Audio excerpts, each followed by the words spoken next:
Welcome back to the Paladins Minor League. My name is Rain Day, and this is Gormizer joining me today. I'm excited, man, to continue checking out these PML qualifiers, seeing who's actually going to make it into the league. Yeah, I mean, that last set ended up being a couple of teams we haven't gotten to see for a few weeks at this point because of the way the qualifiers have worked, but finally getting to see them go not only head-to-head, but the way that it lasted is something that you can expect to see. Like, that was just, I want to say, a glimpse of the action that you'll expect from the full minor league. I think it's going to be great. I mean, the way that they've kind of gone about separating the best of the best and really making it so that 4 teams are going to be joining in this league to just keep things competitive. It's so exciting to see, and I'm really, really happy to be looking at another game with some good competition here. Clown Fiesta and Scoobert Doobert. So we saw Clown Fiesta take the W against All Business. They obviously looked very, very good. Scoobert Doobert have a lot to prove here in this set. And, I mean, Scoobert Doobert has been here pretty much every single week, right? Yeah. The first 2 weeks, they kind of got knocked out in the semifinals, finally able to make it last week. Yep. They have the most practice of most of the minor league teams being able to come through, but this is that week where they have to be able to say, look, week 1, you bested us. Week 2, we weren't able to make it again. This has to be our week. Well, let's take a look at the maps and see how things will transpire, or at least start out for this set. Frog Isle, again, will be the place we begin, and Warder's Gate is actually going to be banned out by Clown Fiesta this time around. For whatever reason, they don't want to play there, even though they got a W there against All Business. Some very, very good competition.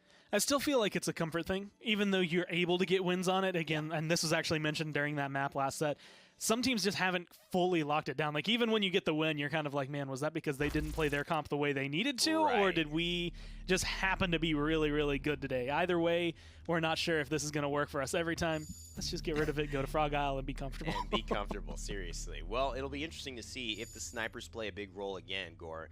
I mean, they did. Kanessa, Strix, that was the battle. We also had some Eevee, some Bomb King. I wonder how they're going to augment these lineups. Makoa, Ash, Khan. I mean, at this point, 3 front lines banned out, 4 front lines banned out. So that's going to limit the pool of the potential front runners here. I mean, Inara, it's open. It's Ovim. They're both going to go hand in hand. This is literally exactly what he wants every single time. Like, the draft could start out this way for him. That's true. And I can guarantee he sits back like, all right, guys, play whatever you want. We're set. Like, we're going to win this game because I'm just going to go stand on the point. I'm going to kill anyone who happens to get in my way. Exactly. Barrack and Ruckus as well. It's great that we've added these front lines over the course of the game. We used to see that, and there were no front lines that could be played at all in Paladins, and it was in 5 DPS against 5 DPS against 5 supports. You know, that's how it used to have to be. But now we could still have these varied compositions. Grover, Eevee getting picked up. And so that's going to pair nicely with the Inara and give them some pressure in case Scoobert Doobert decide to pick up The next Kanessa. time you see my banners, run. I mean, this is going to be a good spot, Leon. Typically just at being able to take down targets like Inara, but specifically here, Eevee, being able to track her, keep her out of the air, keep her pressure away at least a little bit. But the issue I actually have here, and this is something, I mean, chat's been going on about it during the entire last set. I've been thinking about it all day. Grover is just so enormous in terms of his healing output. Even though it never feels like he's doing a ton, you always get to the post-game stats, and it's like 150,000 plus healing every single fight in a 4-0 game. Maldama's just going to have so much trouble keeping up with that. Yeah. It's going to be very difficult if you're trying to compare it directly, especially on a map that supports bowl-like fighting, where it's just like everyone could be in this circle. There's not these outer edges where people are playing. But what's great is that Zen requires a little bit less than maybe the Eevee, maybe the Inara to really do what she needs to do. The Zen is going to be able to be on his own, and Leon, with the way that she's augmented her builds lately with that present arms, getting that 400 health back after using presence. I mean, there's some self-healing here that can augment maybe the extra healing Grover will be outputting. So I'm excited. Let's get into the game, man. Set 2, game 1, Frog Isle. Clown Fiesta, Scoobert Doobert, ready to go at it. My eyes fall, again, towards the healers, making a big difference, but also towards the fact that now Alex is unpressured by any Bugsy sniper. Like, that's the thing. When you're playing a Kanessa on a map against a Strix, and you have 2 names like Alex and Bugsy, and they're the ones going against it, you're going to get pressured out. Either side is always going to feel pressured unless their team is just going to be able to sweep through. Right now, not only is Alex a big Kanessa player, but also pretty much uncontested unless you're going to have Nixus hitting some insane long-range shots. This is pretty much what you can expect to see most of the game. And the other thing, too, is that competition and pressure. I mean, you talk about it making you a stronger person. Alex has been to the top of the mountain with Mouse Sports and has had that whole PPL season under his belt. He knows what it's like to play against the best of the best day in and day out. And a lot of these guys in Scoobert Doobert in the process of proving themselves. Great players, but in the process of really providing the evidence that they deserve to be at this upper echelon, qualified for the PML. And so Alex has got to feel confident knowing that he should have the upper hand as long as he hits his shots. And this is pretty much the reason you need a sniper to contest a sniper, right? That Zen pick comes through. Zen can do a lot of work. He can actually kind of keep that long-range battle going if he can predict that shot super long range. Uberspade has played this a ton and can get a ton of damage in this hallway on this ramp right here. Whoa, baby! But getting here is difficult. And that's what he wanted. 2450 with one swing, and he's waiting for Simsy, but that was perfect. And that's the kind of potential Zen can get, but it's a slow-working move to get up there without dying, and that is the issue. Cruncy finds him from behind with a little bit of flames, and that's going to be enough. Simsy now riding the waves and coming back to place himself in a more secure position. And watch this point get captured for him and his squad on Frog Isle. 99, turn it into 100 here for Objective 1. That felt much more like Clown Fiesta. And again, this is something that's a hallmark of a really good team. Yeah. They recognize when they needed to back off. They're like, you know what? Healer's gone down. We need to be able to pull back a little bit. Ovim doesn't have to stand on the point the whole time. He just has to be able to get up to the 70% they were at. Give Scoobert Doobert 50% as long as you can retake, you win that fight, and you come back in like it's nothing. Cruncy, again, going to be here on another staple champion that he's been able to play for a ton of times in the Premier League as well. Yep. And that is the Fernando. Yeah, and again, the Fernando really being used as just a shield tank, as a sustained tank, not the damage kind of flank that he used to be, the overbearing, just pressure. But he's allowing Alex to have this time, and that's what they're all wanting. They just want their snipers. They want Simsy to have time to do their thing, and it is working. Beautiful wall there as well from Ovim. He shuts him down. We saw him get a triple kill here. I feel like he definitely knows how to manage this situation as an Aura. I mean, it's hard to say it over and over again and have it still hold the same meaning, but Ovim is just such a great Inara player. He like is. His placement of the walls, his timing, knowing that you can be aggressive, get that damage, and set up what has been just a perfect feast for Alex. He's just sitting back. He's completely relaxed. There's no one even looking at him. I know. Yet he's getting all this damage pelted into the enemies. I mean, Nick just got back from vacation, but I feel like he traded spots with Alex on this map. Frog Isle, you got the beach around you, nobody pressuring you, just practicing your aim. I mean, what else can you want? I mean, I imagine that's kind of like what Nick would healed. want to do, right? He's like, you know what? I want to go. I'm going to relax on the beach, get a nice tan going, and I'm going to frag out on the side. Like, it's just going to look really, really good the whole time. A 9 streak there for him. And for Simsaloo, who's like the silent damage dealer this kind, where he's just like, I'm going to go poke every now and then. But, like, this combination, it has its weak points. In 15 seconds. Scoobert Doobert didn't necessarily grab the right kind of comp to poke those weak points. Right. And the champions they have to do it haven't been able to do it efficiently. Uberspade really has to just have a next level game to break them apart. And that's where Clown Fiesta is in the driver's seat, because these other players have to play so exceptionally well to overcome just the immense talent on this roster, and also the comfort level that each one of these players has. Playing at, at least 3 of them have played in the PPL and have had experiences that, translate very well to just online competition.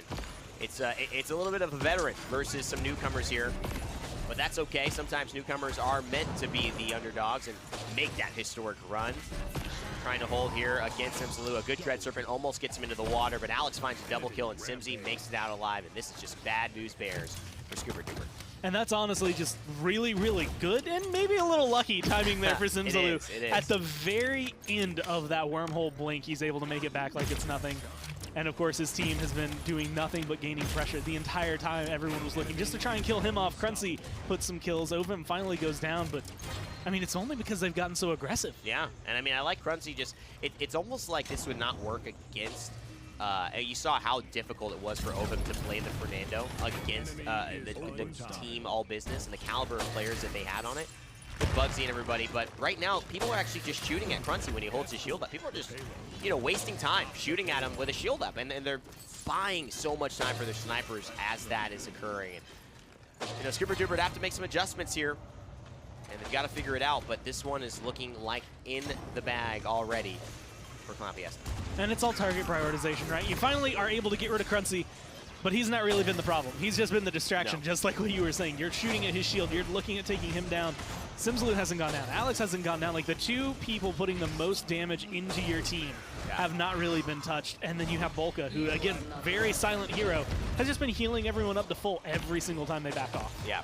I mean, this is going to be a great start for a set for Clown Fiesta, especially after going so hard to try and get that game against All Business. You could feel like maybe they've climbed the hardest part of the mountain, gotten over the boulder problem, so to speak. If you've seen Free Solo, great documentary, check it out.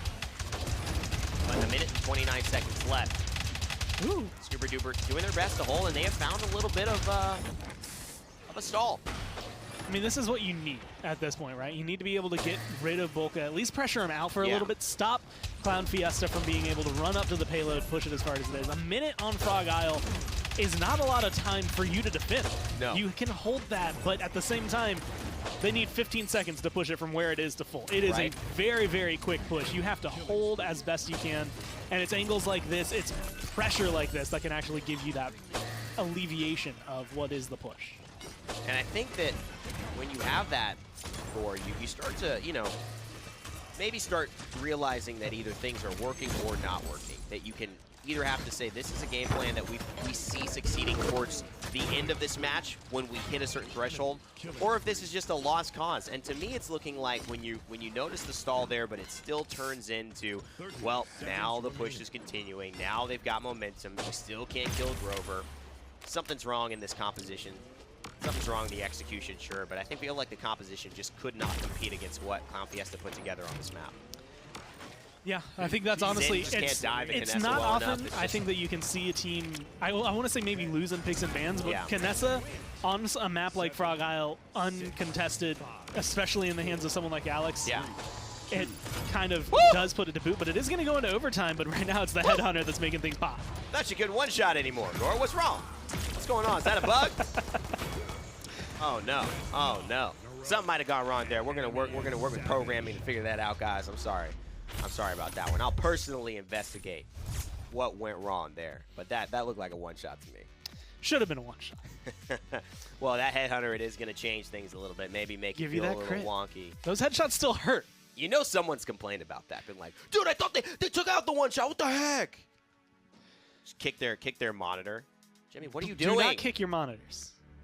Homework, Mom. Sorry. It's a bad idea. This math problem. As someone who only has one monitor and who drastically needs a new one. Oh, did I say monitors? Is that you like said a weird monitors. flex? Okay, sorry. You kick your monitor up there? I mean, that's a weird flex. Your leg has to get really high up there to get on your desk. There it is. There it is. That's what I like to hear, man. You know, I'm not really one to talk about my flexibility, but when it comes to PC gaming, flexible, athletic, just strong, that's what really matters when you're talking about your in-game aim, you know. Mouse sensitivity, it's not really that important. You want to talk about in-game aim? Here's a Kinessa going 9-0 and 10. Yeah, again, this is the real issue, right? Gore, like, they just then couldn't dive, and they took the EV early, and this was a great way to showcase their knowledge of the map. But it's not really an excuse for Scoobert Doobert, who have played this map quite a bit, all veteran players, so at a moment like this, you have to just know it is, you can't make many mistakes and get away with it against a team of this quality. It's just having to find that right blend and kind of recognize, I guess, who you're going up against. Frog Isle, based on the fact that both sets have started that way, I think Clown Fiesta was the higher seed each time, so I think them coming into it have chosen that map. So it makes sense for them to be able to be that successful on it. But it is a very snowbally map. All you have to do is kind of get that leg forward. You can start running very, very quickly. When you go to other places, I was going to say maybe something like a Warder's Gate, maybe something a little more outlandish. It becomes a lot more difficult for that team to take the same strategy and apply it. But Jaguar Falls, it's still pretty close. I mean, these are both old school maps. Like, you should have your strats for them. At least you would expect at this level of play, people to really be familiar with what to do on these locations. But Clown Fiesta they're great players. So it's going to be up to Scoobert Doobert to maybe try to win in the draft. This is where I see a lot of teams who go up against great teams. If they could just even it out in the draft to where it's like, well, yeah, our comp could dominate you here, but your comp could dominate us here, and have these win conditions that are pretty even, I see that being such a better opportunity for success. Right now, though, the most consistent thing I see is Clown Fiesta are just getting the better end of them early on, and this is putting Scoobert Doobert into a rough spot. and they don't ban out as many front lines as they do this time, which I like to see. I like that they let them through, mainly because the targets they prioritize for their bans are very big for Clown Fiesta. Knowing the fact that Cassie, Bomb King, they have 2 players that play both of those champions at a very, very well-executed level. Unfortunately, it does mean you have to give some things up. You get the Inara, you get the Grover, you get the Leon. That's a great composition start for Scoobert Doobert. The Ruckus Con and pretty much anything you throw with it is going to be very tanky and hard to displace. And it's a great pair. I mean, very aggressive. I like Khan a lot in this meta. I think Jaguar Falls is a decent map for him.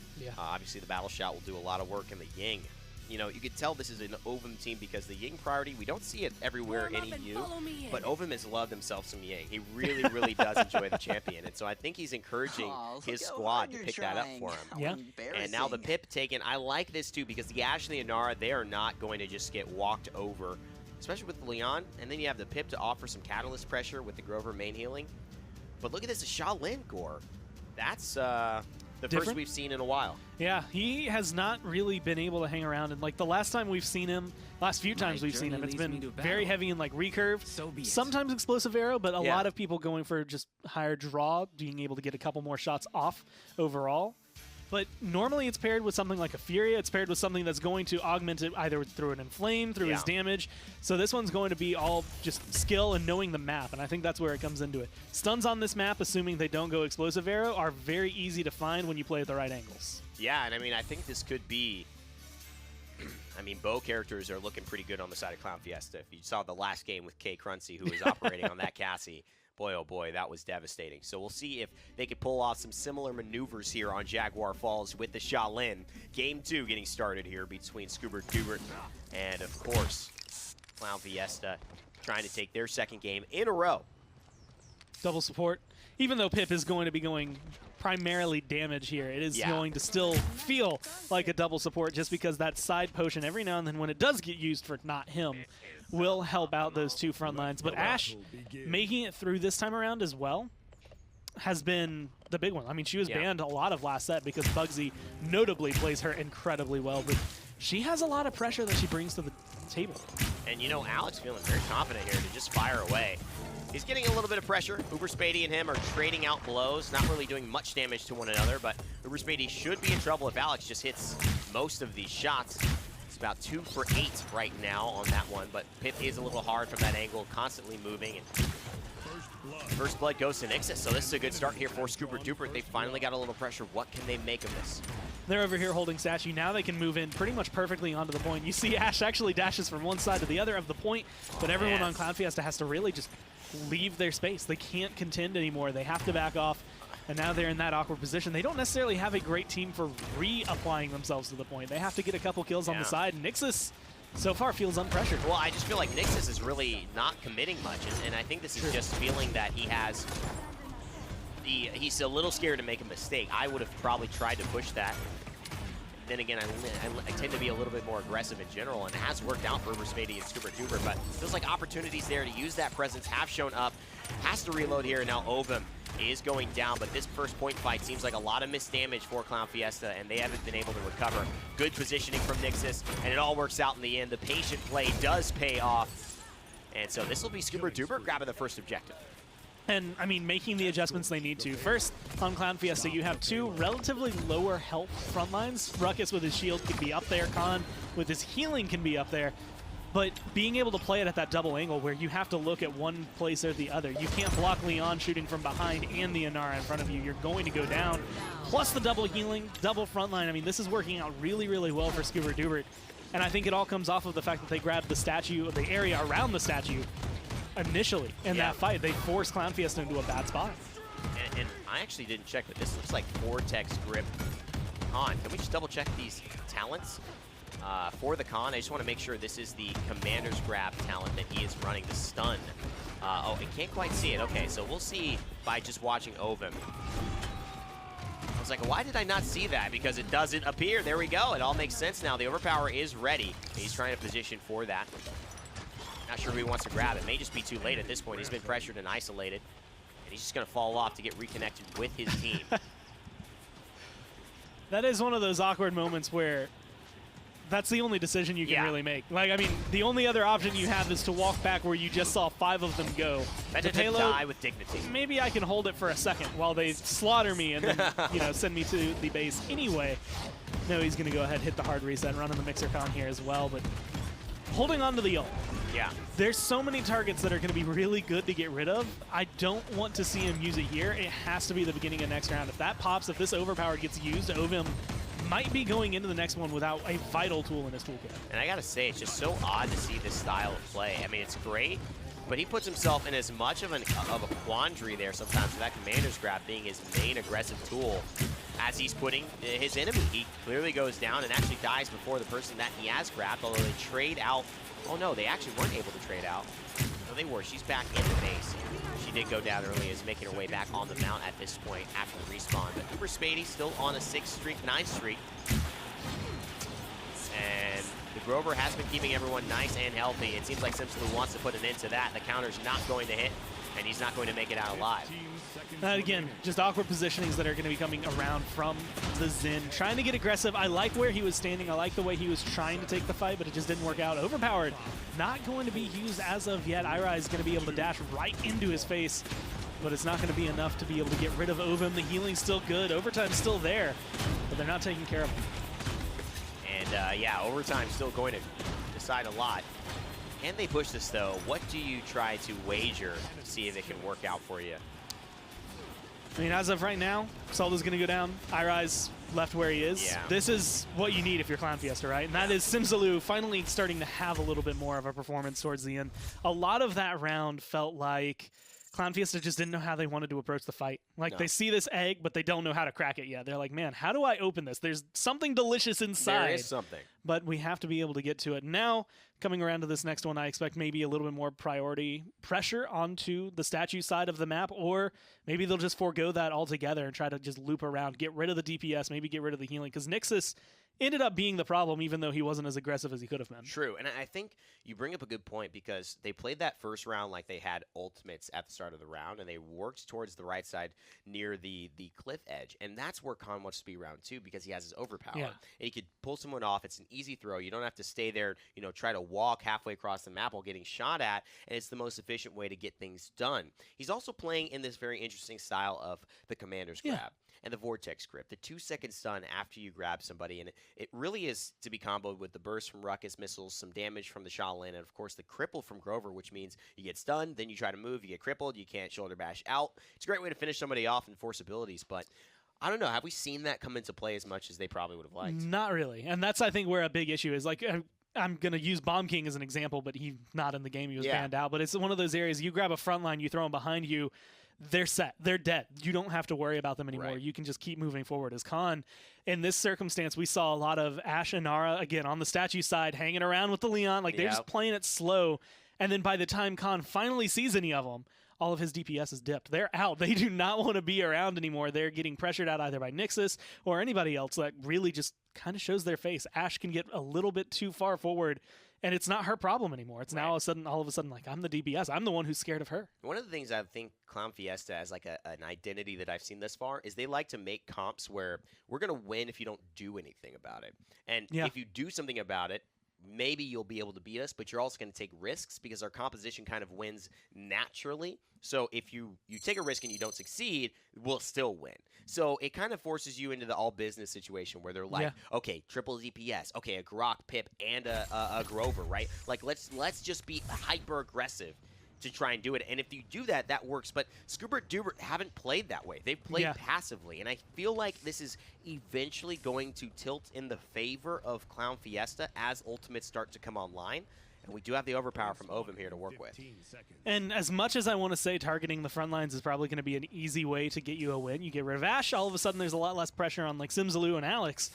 But you got to get rid of Uber Spade. I actually want to see if you're going to overpower someone, get rid of the evil mojo, try to burn him down as fast, because I think he's 5-1-5 right now.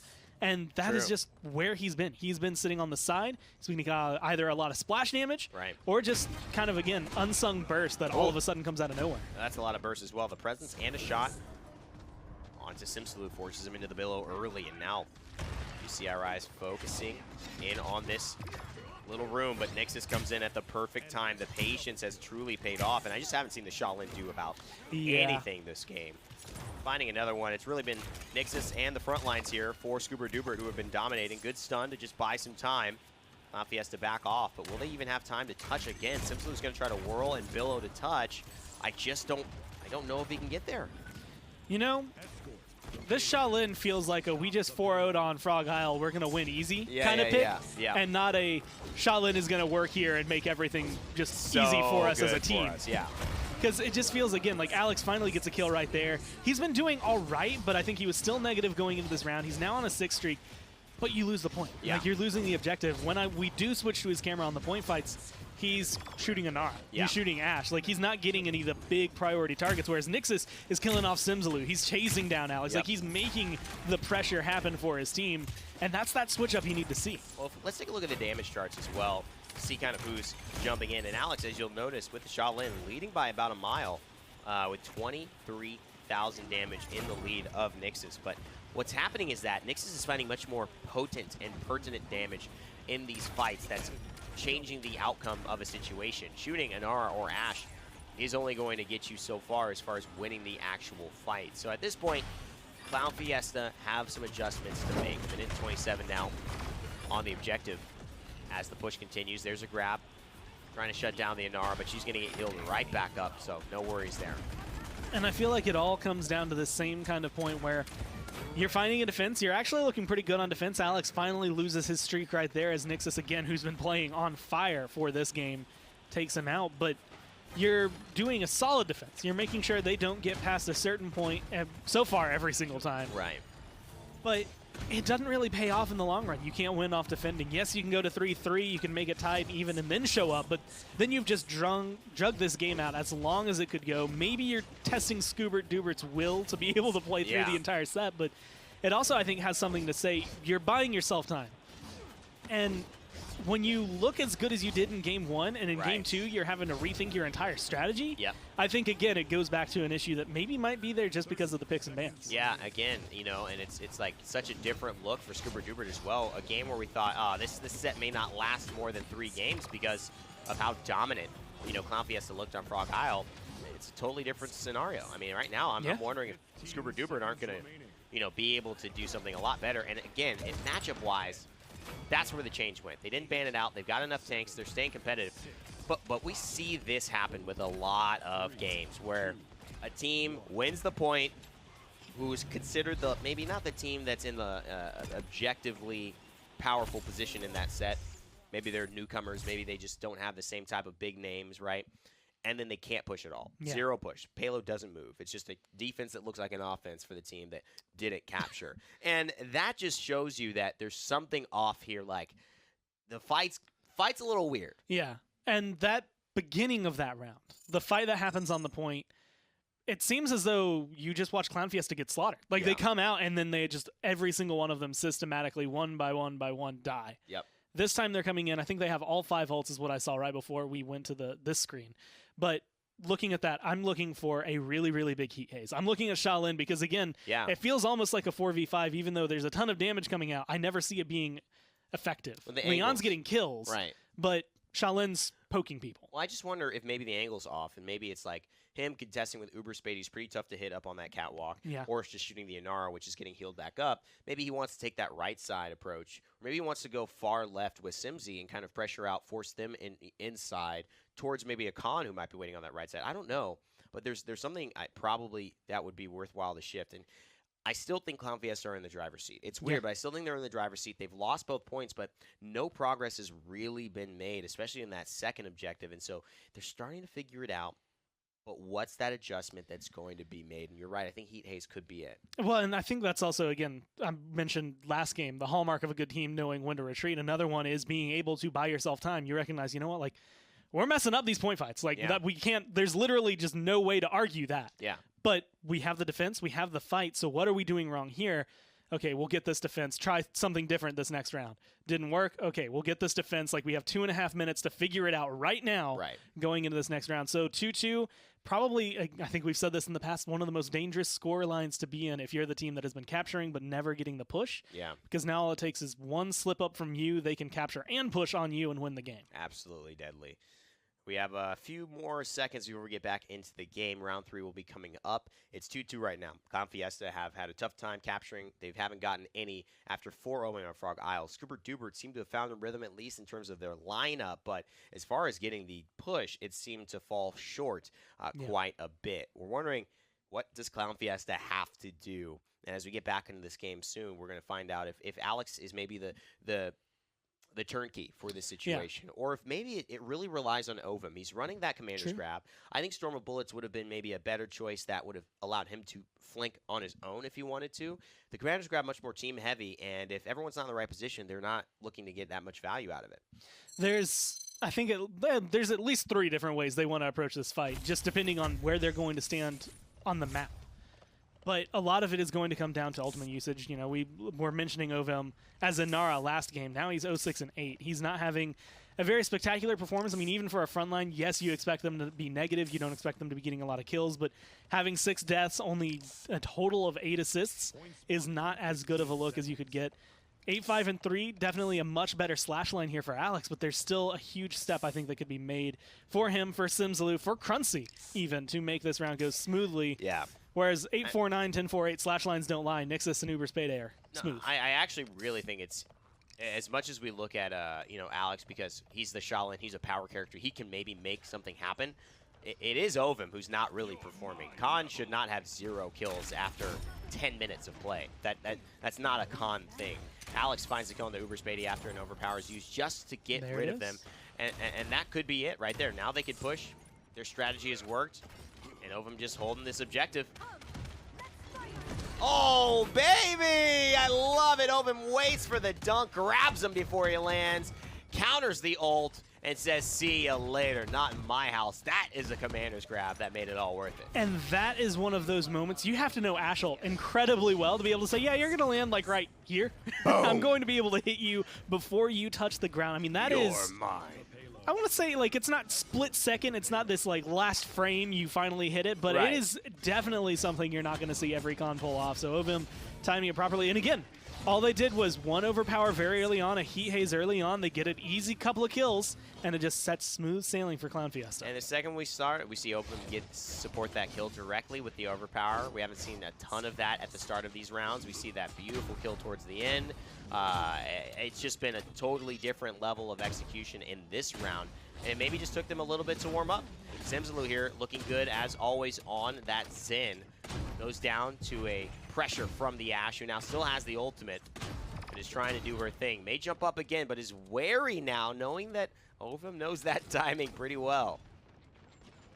Ashel is probably one of the most useful frontline ults. And yet, when you know someone can counter you like that, they can either grab you out of the air with an overpower that could come up, or they can just dash at you at the last second, stun you, and kill you. You become the most frightened person in the world, because all of a sudden this thing that's supposed to not only be a huge stun for your team, but grant you immunity, you just become this raid boss. Yep. Is no longer useful to you. Yep. It's scary. And there's a nice evil mojo as well. You can tell they do not want to give this up. I mean, this is game if they do, but Alex makes it out. They do end up finding Cruncy and Simsalou, though. Alex goes back. Beautiful withdraw, finds the kill. And that's something I like to see right there. Nixus here on the Leon, doing everything that he can to hold this off. But Alex is starting to hit the gas pedal, and that's what happens when you get Shaolin into the rhythm of these arrows. It's a little different than a lot of the hit scans or maybe some of the other champions, but once you find it, boy, oh boy, he starts to hurt. And that's been a lot of it. I mean, just the way the Fiesta play. They have a lot of champions in their pool that are very much rhythm-based. Not all of them play to the same rhythm. Eevee, Bomb King, and Shaolin need a little bit of time to get used to. Eevee, they've played a couple times today, but Shaolin, we don't get to see him often at all. Yeah. Coming into this, Alex has definitely warmed up into it. And he's been getting that damage. It was just, when can you finally convert this into kills? And Ovum with this overpowered at the beginning of this round, and I believe maybe even now if they want to go for it, could make the big difference for them in terms of setting him up or just getting a kill outright. Yeah, I mean, it was interesting. Prunty uses his Hexifier a little earlier, and, you know, they don't get everything off of it. They only have 22% now, but you know what? Rise is in trouble, finds the kill, and that's it. Right when overtime is taken away, Uber Spady falls just like that. A quick incision with the Surgeon's knife cuts out the hopes of Scoobert Doobert, and this is looking more and more regretful because I don't see a way this overpower goes through and they still have a tank to contest this point. I mean, this is what they need. You're standing there, you're healed up. Nixus is in a very bad spot to be able to standing. 5 screens all looking at him. The damage is still coming through. Whirlwind's Force, there's going to be the Ash Hole, but is it enough? You gonna, where's the, I'm just saying it. Overpowers doesn't come through, waiting for the heals. I mean, you got 2 tanks right there. The wall comes up, blocking line of sight. Ovum just biding his time. Here's the seismic crash. Are you kidding me? Still hasn't gone for it. The Ying keeping him alive. Oh my goodness. Somehow Alex is on a 15 streak. This man has not stopped fragging out. Don't even use the ult and they find the kill. Insult to injury. And that is a 2-0 now in terms of the set for Clown Fiesta. Considering he wasn't one of the members that got pulled onto the former Virtus Pro roster, this might be rubbing salt in the wound, but that was a very Virtus Pro-esque play. It was. I'm not going to ult. I'm not going to ult. I'm just not going to do it. What if I need it? Game. What do I need next game? You never know, but I mean, still able to do it. I was wondering, like, okay, are you waiting, like, Inara's pretty low? Maybe you'll grab Ash? Wait, you're low? Maybe get healed up? Yeah, maybe just flex it. He's like, you know I have my ult, right? You're going to try to play around it? Nah. Alex, 152,000 damage. And really turned the heat up in that last round. Simsy pretty consistent, does a great job. 190,000 healing from the Ying, and pretty good stats there. As here are some of the items. I mean, Saiyan turned up the heat. 21-5 at the end. Like, I mean, he went from, I think, 3-4 after round 1 to 21-5 by the end of the game. Unbelievable. He started playing, like, I don't know what switch he flicked, but that just needs to be on all the time for the rest of the set. It really does. And it's that Shaolin thing where, like, you know, we're talking about it with Bomb King. Very much in rhythm. Sometimes you're hitting your shots, you feel the projectiles and where they're going to go and where they are. It feels like everything's slow motion. And sometimes you can't hit a bomb for your life. And that's the same thing with, you know, Shaolin. They are projectiles. They're pretty fast, but it's different than any other champion you're going to play in this game. So you have to warm up to it, and it seems like Alex has found his rhythm. It's this thing, and I explained it to one of my friends the other day because we were playing, and we both expressed that we had this, where sometimes it just happens. Like, all of a sudden you just know. You don't know why you know, you don't know how you know, you don't actually understand it, just you know. And you can play to the maximum capabilities that you've had either on a champion, even if it's someone you haven't played in a while. Like Shaolin, Bomb King, things like that. And we actually mentioned it because like every now and then I just have a really weird, nutty Bomb King game where it's just like you don't know why. Yeah. I can't explain it to you. Can't explain it. You just know. Fragging out. It just happens. It's like, whoa, where did that come from? You just need the click. You need it all to just align. There's this moment. It's like an eclipse where it all aligns for like a second. You're like the sickest player ever, and then it just goes away. Then it goes out. Yeah, no, that's another exactly 100 what it's years, like. and I'll be back. Boom! And it's like, wow. You just get that one day on. I have like OBS is on all day long. That one day, you just record everything. You have gameplays for a year. You have. For me, it's more like I want to say maybe once every 2 days, but it's like an hour window. Okay. Where it's like this hour you're going to play amazingly. For a couple hours before, you're going to be all right. A couple hours after, you'll be fine. Yeah. Any other time than this period, you're useless. You don't even understand what you're playing. I totally get that. I mean, sometimes, we all get it, right? You'll sit down to your computer, your console, you just feel it. You're on. You know, how do you I think what's so cool is that diving into how do you get that being on, like how do you recreate it consistently? That's what, you know, athletes try to do, and especially, you know, esports players, they try to do. They have their rhythms, they have their warm-ups. Like, how is it Mutu? Every single time he locks in Androxus, I know we're going to see an Androxus hit at least 30 headshots in the first 2 rounds. Like, it's just, that doesn't happen to normal people. He's an android, so that makes a little more sense for him, but I mean, anybody else. Well, yeah, exactly. I mean, he's not a human, so that's probably why. His code doesn't let him mess up. It sees Androxus and it actually just executes flawlessly. That's the only bug-proof code that we've ever seen in any circumstance. In any circumstance, in any game that's ever existed. It's Mutu. Mutu, the android. Android 22. The one after that. that other one. You know, based on all the teams that I've seen beat Na'Vi, especially if we just take last year as a good example, yeah, I feel like, you know, you would probably need to go some level of Super Saiyan to beat them. Well, I mean, Envy did, and I think that's true. I mean, they did it. There's a couple times Fnatic was able to do it, but on land, those guys were beasts. So anyway, back on this one, we have EV coming back in, and Genos was another topic of discussion during the last set. I saw a lot of people in chat wondering, why pick up Genos? Like, why bother with him? His healing's not going to be that great. Yeah, you can heal through walls, but what's the point? And the point is that Luminary damage that comes online with him, the Luminary he has, I think Alex forgot to buy an item.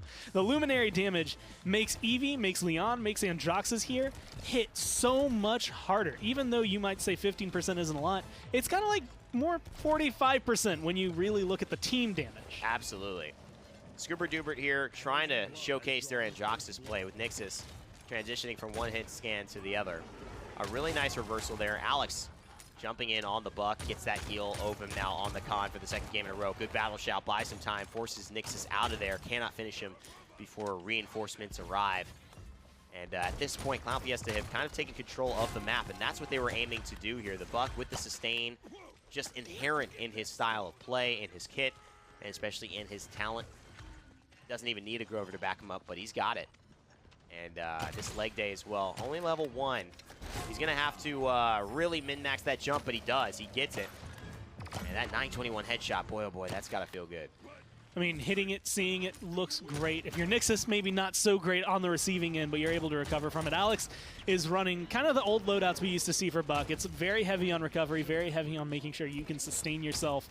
There's only so much you can do. He's not as tanky as he used to be, but it doesn't really matter because everybody else on Clown Fiesta is turned up. Everyone is dialed to 11 at this point. They grabbed that point, almost like making last map seem kind of useless. Absolutely. They just did not play the way they expected themselves to play. Yeah, I mean, it's so weird when you see people in teams have these just severe ups and downs on certain maps. And it shows you the inner workings of the way these teams practice. Some teams will just say, we don't like this map, we don't play it. We don't scrim it, we don't work on it. If we get taken there, rough, but we have most of the maps that we're going to feel confident on, ready to go. And you just have to have it all. You know, map diversity is something that is going to play a role in your Paladins esport career. Might as well get a head start on it now. And it's a lot of work, no doubt about it, but hopefully I think it will pay off for you if you stay with it. 140 now on the push, and Nixus finds another kill. He's been a bright light for Scoobert Doobert here. And Uber Spady as well getting in on the action with the Eevee. And Ovum, this time around, will be running the Storm of Bullets. Yep. You can see he's clipped 32. I think he actually must have something in his loadout giving him 2 extra bullets because he had 22 last game.